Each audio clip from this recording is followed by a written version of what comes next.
Hi everyone. Today I'm going to do quite a different video. I'm going to do kind of a cooking with me video, and today we're going to be making vegetable pizza. These are the ingredients that you're going to need, but I'm also going to show you.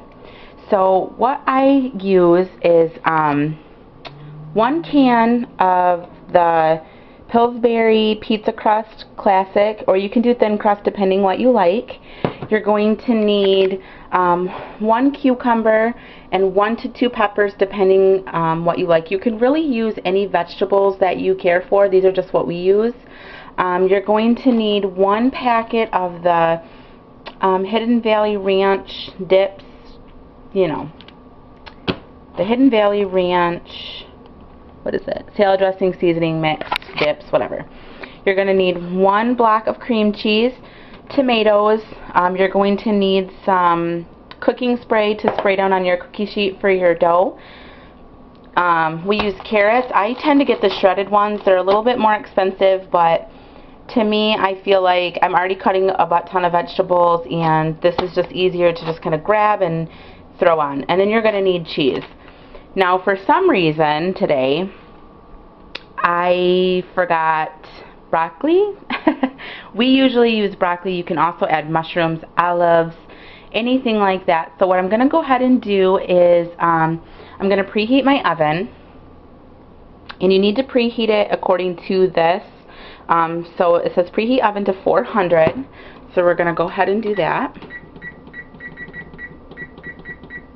Oops. Go ahead and get that preheating. Then what you're going to do is you are going to spray, don't mind my cookie sheet, it's used and old, but you're going to go ahead and spray your cookie sheet. Spray it good so it doesn't stick. And then what you're going to go ahead and do is you're going to open your dough and spread it out on your cookie sheet. And I'm going to go ahead and do that and be right back. Okay, so now I have my dough spread all over my sheet, and it gave me a heck of a time, let me tell you. But it doesn't have to be perfect. Obviously, mine doesn't go all the way around to the edges. I do have some spots where it doesn't seem to want to stay together, but pretty much just roughly try to get it on there, spread it, you know, try to get it as thin as you can. Well, not maybe as thin as you can, but try not to have like big spots of, you know, big clumpy dough pieces. See, it just will not stay together today.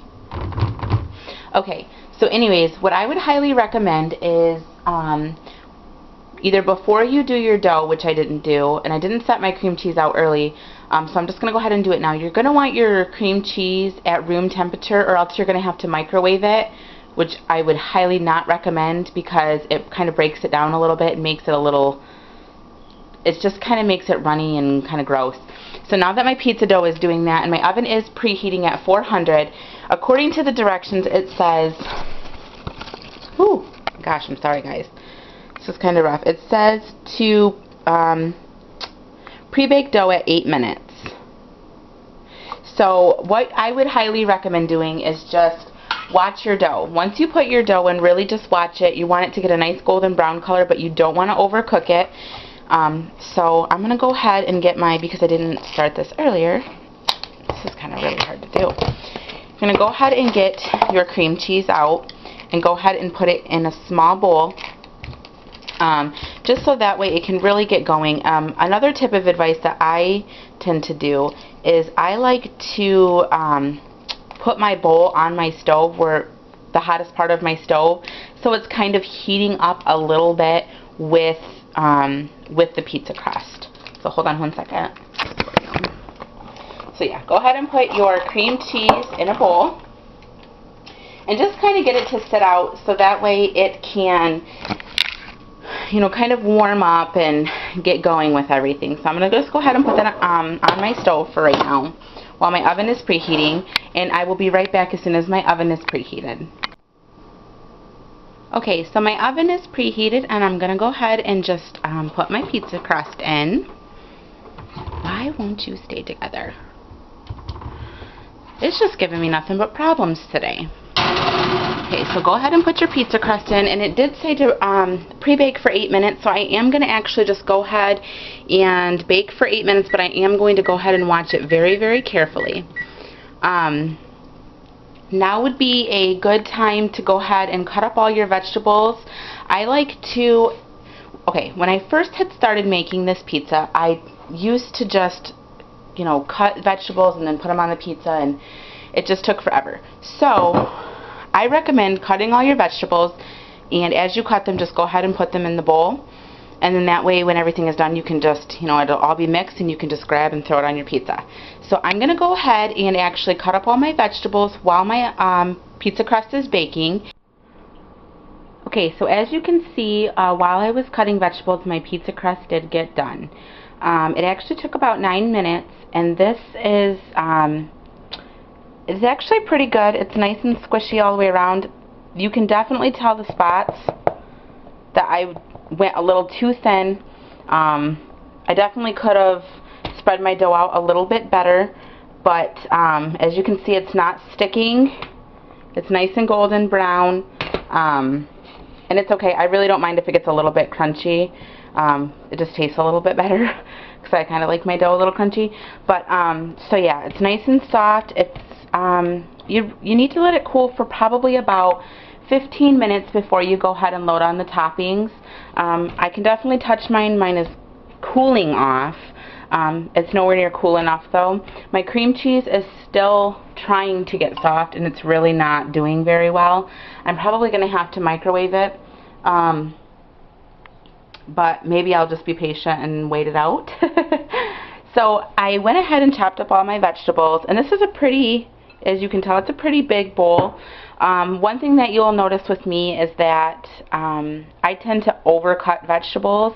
This will probably be way too many. You really don't want to overload unless you really, really like a lot of vegetables. But I've pretty much got it down to a science for how my family likes it. So yeah, so I just did even amounts of carrots, or no, I haven't added carrots. What am I talking about? Tomatoes, yellow pepper, orange pepper, and cucumber. And I'm just going to go ahead and add some carrots. That was probably too much. And you just go ahead and mix it up. I just use my hand. It's just my family. My hands are clean. So yeah, I might have used a little bit too many carrots, but that's okay. We don't mind.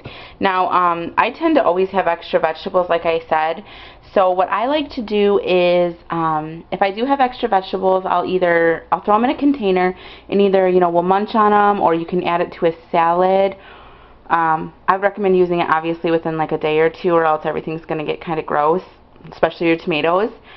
But yeah, so I'm just going to go ahead and wait for my dough to finish cooling off and wait for my cream cheese to soften, and then I will show you what we do next. Okay, my crust has completely cooled off, and I did have to microwave my cream cheese. I literally microwaved it for about 16 seconds. It's nice and smooth, and it's not really going to matter. It's going to harden back up a little bit because you have to refrigerate it. So what you're going to do next is you're going to take your dry ranch packet and you're going to mix it in with your cream cheese until it's nice and mixed and smooth. Now my cream cheese mixture is nice and thick, but I mixed the dry ranch packet in with it. So this is what it should look like. And what you're going to do is you're going to go ahead and take this and you're going to spread it. I can't show you really good, but you're going to take your entire mixture and spread it all over your crust. This is your sauce.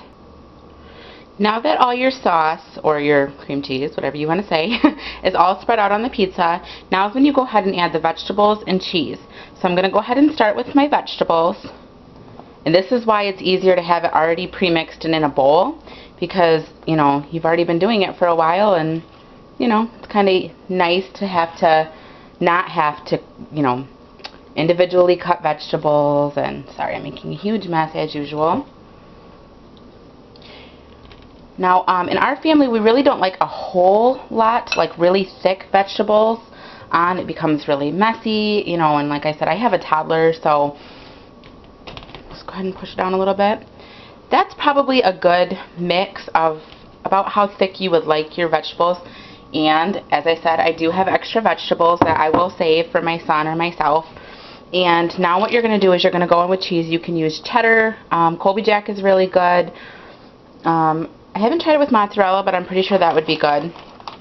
And you're just going to go ahead and top with some cheese, just to your liking. We are a cheese family, so Don't be alarmed. But there you have it. Now what you're going to want to do is just refrigerate your pizza. It needs to stay, obviously, in the fridge. And, you know, it's only 2 o'clock in the afternoon. We won't be eating until about 5:30. Cut it like a normal pizza. And there you go. It is delicious. My son really loves it. Plus it's pizza, so you kind of trick him a little bit. So this is what we're having tonight. We are going to have vegetable pizza. And here is our no-bake cookie bars. It's only been a couple minutes and they're already nice and firm. And I just cut them into bars, and so there you have it. I hope you guys enjoy, and I'm actually going to be making a video probably tomorrow or the next day. It's going to be a bow tie sausage, tomato, and cream pasta. So stay tuned for that, and I hope you guys have a wonderful day. Bye, guys.